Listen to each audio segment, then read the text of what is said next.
Okay, well, good afternoon, everyone. I'd like to provide an update on DOD's coronavirus efforts as we continue to focus on our three priorities: protecting our troops, their families, and our personnel; second, safeguarding our national security missions; and third, supporting the administration's whole-of-government approach to addressing this national health emergency. At the same time, I want to assure the American people that the United States military remains ready and capable of meeting all of our national security requirements. I just returned from a visit to Fort Detrick to see firsthand how DOD doctors and scientists are advancing vaccine and treatment efforts to combat the coronavirus. I was briefed on the Army Medical Research and Development Command's cutting-edge COVID-19 response. And then I visited the Army Medical Research Institute of Infectious Diseases to learn about its ongoing experimentation and testing. The Army's work on a vaccine is one of the many ways the Department of Defense is supporting President Trump's whole-of-government approach to fight the virus and substantially slow its spread. Many of the policies and guidelines we've released go hand in hand with the President's 15-day plan. We have issued international and domestic travel restrictions to all DOD personnel and families that should dramatically reduce potential exposure to the virus.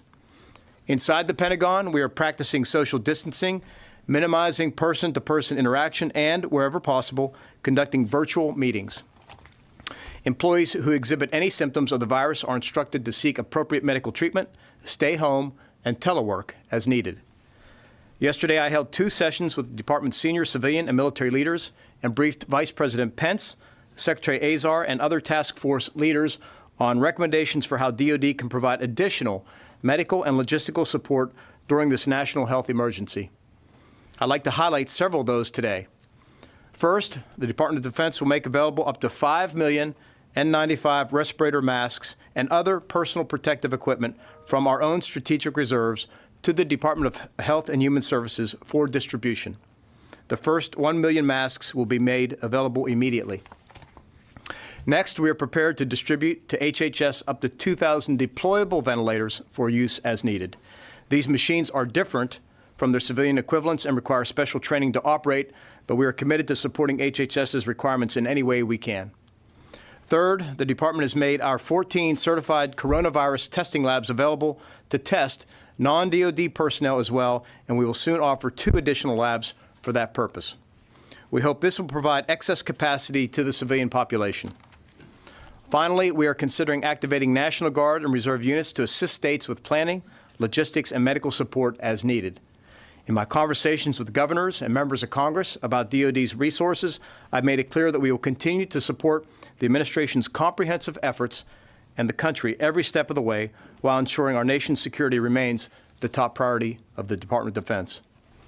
I recognize our decisions impact service members and their families, and I want them to know that we're all in this together. If we can dramatically reduce the spread of the virus over the next 15 days, together we can help restore public health and the economy and hasten a return to our normal way of life. As circumstances evolve over the coming days and weeks, we will continue to take every necessary precaution to protect our forces, to safeguard our national security capabilities, and to support the President's whole-of-government fight against this virus. These are DOD's priorities, and we remain focused on them. Thank you, and I will open it up this time for questions. Mr. Secretary, you mentioned you're considering, I believe you said, activating the National Guard. Are you talking about federalizing the National Guard? And also, could you explain in a little more detail what was said this morning in the White House about using or calling on the Army Corps of Engineers to help with either construction or renovation of facilities? Yeah, first on the with regard to the Guard and Reserves, we're looking at all the requirements as they come in. We're funneling those into a central point. As you know, right now we have, I think, 18 states and over 1,500 guardsmen activated at different parts around the country. And so as we get requests in, we will look at activating them if we need to at the federal level or using the reserves, whatever the case may be. But we want to be very supportive with regard to our prioritization in terms of supporting the American people and the governors. With regard to your second question, I did not have a chance to observe the news conference, but my view is I'm more than willing to send the Army Corps of Engineers out to work with states and to see what we can provide, what we can offer. As you know, the Corps of Engineers is a contracting body that does program oversight and work, and if we can be useful, if we can help, I'm certainly willing to provide that service. Patrice? Sure. If I could just follow up, what are we talking about in terms of magnitude of active duty troops that could be used? Are we talking 10,000, 20,000, 30,000? And are you, or the hospital Navy ships preparing to sort of deploy to assist with non-coronavirus cases? So right now we're really focused on Guard and Reserve in that order. We haven't looked, because there hasn't been a need yet, a request for active duty. So we'll take all these requests in due time. With regard to the hospital ships, there are two. As you know, the Comfort is on the East Coast, the Mercy on the West Coast, in Norfolk and San Diego, respectively. The Comfort is undergoing maintenance, and the Mercy is at port. We've already given orders to the Navy a few days ago to lean forward in terms of getting them ready to deploy. They provide capabilities, but much like what DOD does provide, our capabilities are focused on trauma. And so whether it's our field hospitals, whether it's our hospital ships, they are focused on trauma. They don't have necessarily the space, the segregated spaces you need to deal with infectious diseases. And so one of the ways by which you could use either field hospitals, the hospital ships, or things in between is to take the pressure off of civilian hospitals when it comes to trauma cases, is to open up civilian hospital rooms for infectious diseases. Now, for us, the big challenge, though, isn't necessarily the availability of these inventories, it's the medical professionals. All those doctors and nurses either come from our medical treatment facilities or they come from the reserves, which means civilians. And so what we got to be very conscious of and careful of as we call up these units and use them to support the states, that we aren't robbing Peter to pay Paul, so to speak. So what I don't want to do is take reservists from a hospital where they are needed just to put them on a ship to take them somewhere else where they are needed. So we got to be very conscious of that. And as I've spoken to a couple governors today, we talked a little bit about that. And I think people are beginning to understand what that trade-off means. You know, at the White House today, they said they were, you know, they don't want to have the Guard go everywhere, I guess. They said let's focus on the hot spots. So that would presumably be California, Washington State, New York. Is that kind of where you're looking at early on to provide? Well, keep in mind the Guard is already available to the governors. They know that. They have their tags and everybody, so it's a resource available at their fingertips. What we want to do is make sure they understand all the capabilities of the Guard, how it may best be used. I've had a chance to talk to General Langell, who's director of the National Guard Bureau. We've talked a few times. He's talking to the tags. He's having multiple phone calls each week to cross-level. So that is available to them. I think, you know, in some ways we want to be the last resort, right? We're the ones when everything really is neat. We can come in rather than being the first and really help enable through the Guard and Reserve to play that role initially. And also I'm hearing that there's talk of maybe appointing a senior officer, maybe a 3-star, to coordinate among all the various federal agencies. Is that something you guys are considering? Well, the two principal representatives at the day-to-day meetings with the VP and his task force are General Hyten and Deputy Secretary of Defense Norquist. Those are our representatives. General Hyten has a lot of capability. He can tap into all of DOD as he sees fit. Of course, we have NORTHCOM, who supports in terms of the Northern Command AOR. But this isn't like a hurricane where you can pick a general. This is nationwide. So I think what you're going to see is you'll see whether it's local commanders or tags in this case stepping up and as their states encounter these challenges and them being the focal point at the state level. Courtney? Can you say a little bit more about the 2,000 deployable ventilators? How many, I'm assuming that takes uniformed service members to operate and train and whatnot. How many would that take and where are they coming from?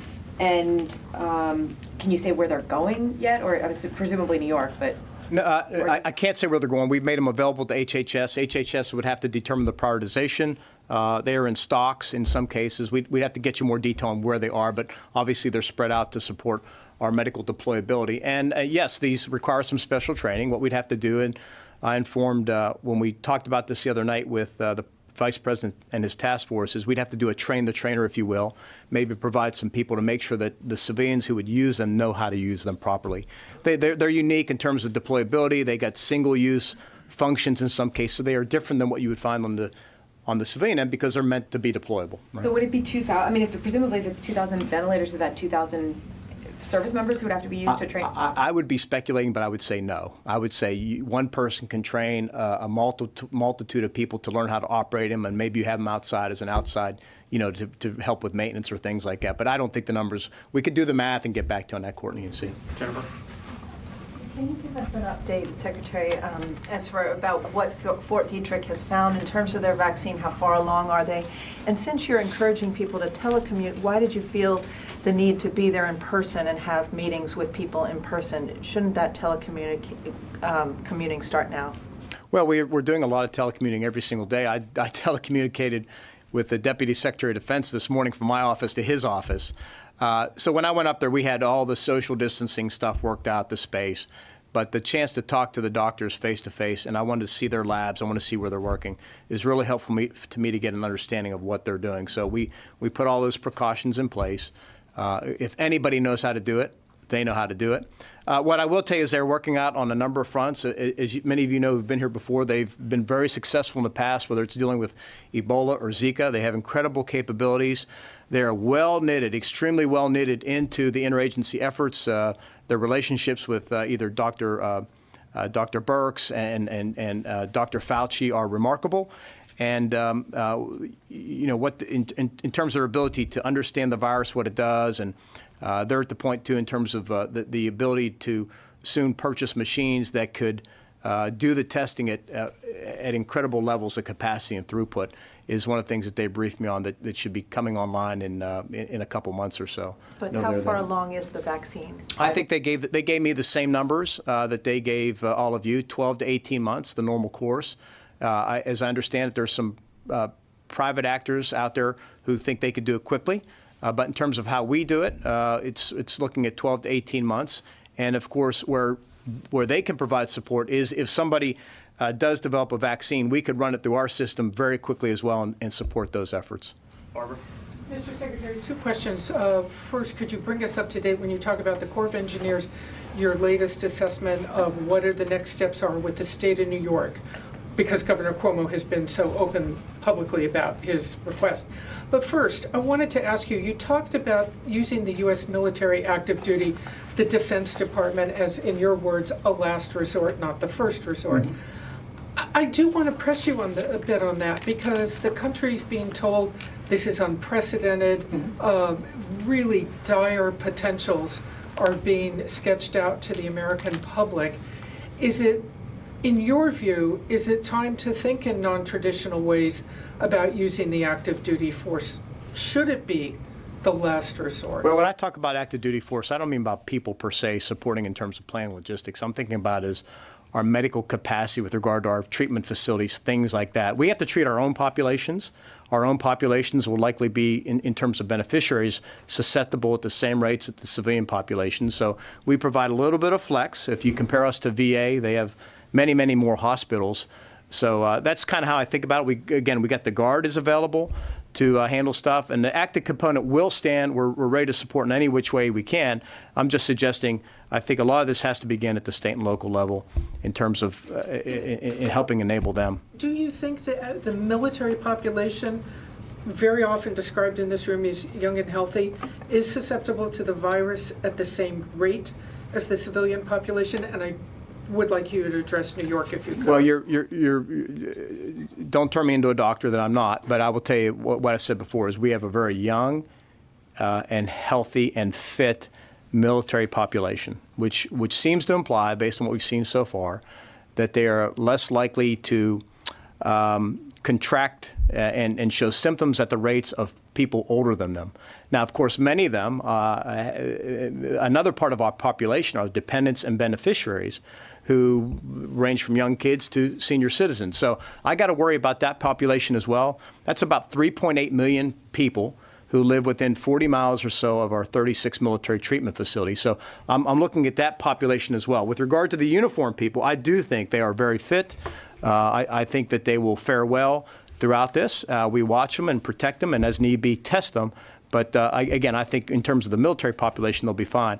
With regard to New York, I hope to have a call with the governor here sometime soon. I've been trying to talk to I've spoke to 2 governors today, find out what his needs are.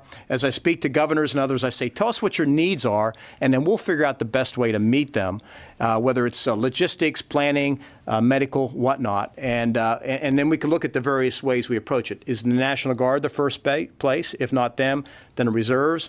Active component is there as well to support. So we kind of triage the problem to make sure that we understand what all the trade-offs are. Again, what I think has been explained to you all about field hospitals and hospital ships, and the simple fact that many of those medical professionals who staff those units come from the private sectors is something that most people are not aware of. And we got to be very careful that we don't take from one part of New York medical professionals who are needed to stand up a field hospital simply to help another part of New York, unless, of course, the governor recognizes that. And, of course, we can also do state-to-state stuff where states share. And I had a conversation earlier today about that. So we're looking at putting everything on the table. All right, we're going to try to go to the phone line, and we'll take our first question from Jeff Schogel from Task and Purpose. Jeff? Thank you very much. It has come to our attention that despite the fact that the Pentagon is teleworking, commanders continue to have all-hands formations and town halls to discuss a variety of topics. Will the Defense Department order a moratorium on all large gatherings like town halls and all-hands formations? The short answer is no, at least not at this time. I trust the commanders to lead their units and take care of them appropriately, and that has not been raised to me as a problem at this point in time. So again, my view is the commanders have the authorities they need to take whatever precautions, but while at the same time ensuring the readiness of the troops and the capabilities of our formations. Okay, Missy Ryan from Washington Post. Thank you. Secretary Esper, can you talk a little bit about the testing of service members that's being performed now? It seems, according to the most recent numbers we've seen, there have been about 500 people tested. Do you think that is adequate in order to detect the spread of the virus within the military community and halt its spread? And what are the criteria for testing? Well, we can get the surgeon, the Joint Staff Surgeon, back up here to talk about that, to give you the exact details. My view is if you are symptomatic, you should definitely be tested. Otherwise, there's no plans to test all 1 million or so active duty personnel. That is, I don't believe, something we need to do at this point in time. But again, I'd rely on the Joint Staff Surgeon to kind of give us, to fill you in with regard to how that is. But if you're symptomatic, you definitely should be tested. In some cases, if you've been exposed, you should be tested, but we're not at that point yet to order across the formations. Lee Hudson, Aviation Week.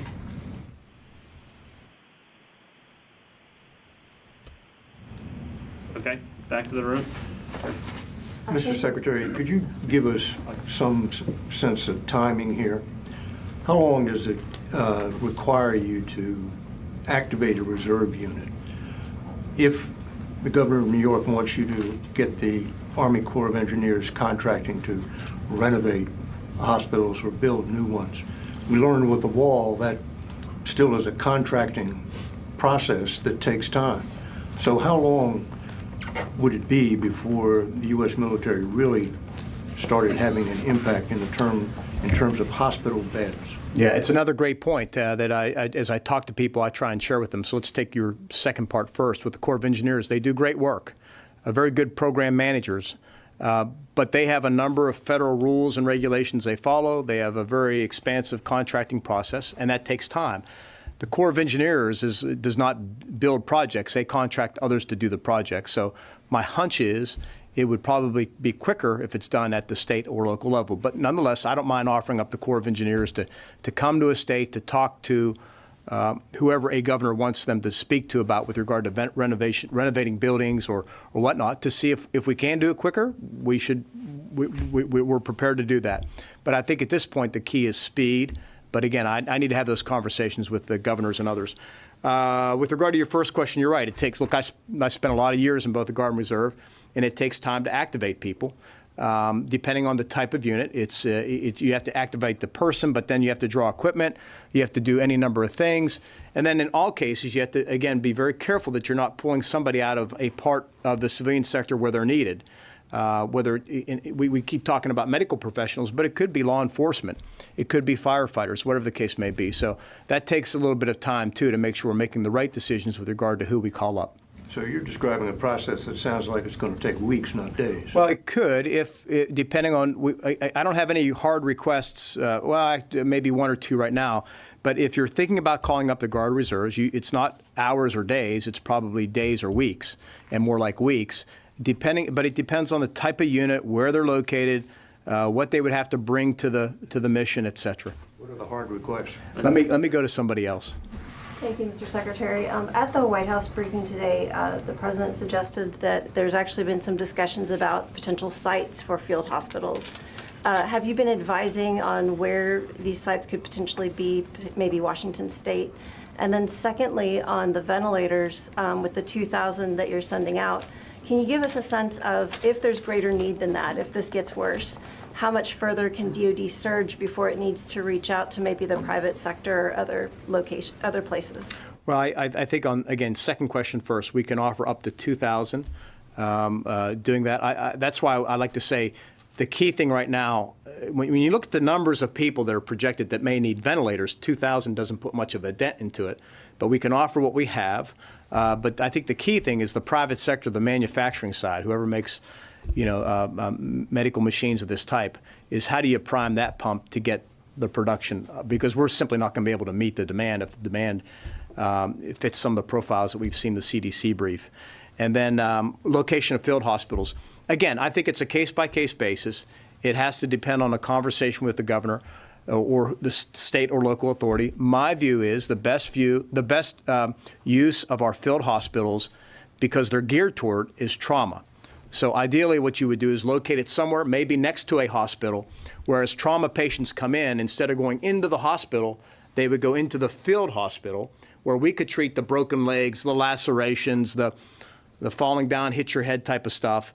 We can handle them in our big open bays. We have our doctors that can do that. And if you come in for a COVID, we've now freed up rooms for you to go inside the hospital, where you have segregated rooms with bathrooms and all those things you need to treat infectious patients. So, not a doctor. I was an infantryman, not a medical professional, but my hunch is you'd want to do some type of co-location next to where medical facilities are. But that all has to be worked out with the local state and or municipality to make sure how can we best support, if that's the support they need. Last question. Okay. Sure, I you right. 2,000 is the upper limit. That's what we can offer right now. That's right. Last question. Thank you. Pat Becker from Defense One. The Defense Advanced Research Projects Agency currently has a program to develop an antigen. It's kind of like a vaccine, but a little bit more proximate. It can potentially shield troops or anybody else from contracting the disease for a period of time until a vaccine becomes available. Can you describe, based on your conversations today, what the readiness level is, or the level of preparedness for any sort of COVID therapeutic that might be in development by the U.S. military? Yes, I'm not tracking the DARPA one. I hope to go see them sometime here soon to find out where they are in terms of their work. They are part of all this too. But with regard to USAMRIID, where I was today, they're working on two parts, both the vaccine and then the treatment piece, which is the therapeutics and so they're moving along on both fronts. I didn't get too detailed of a briefing on the second part. I focused a lot on the vaccine side. So, but that's something we can get the Joint Staff Surgeon to come and brief you all about. Okay? Thank you. Good. Can we just get an update on the situation in Iraq, given We'll do that another day. Today's coronavirus, that's my focus right now. Thank you all.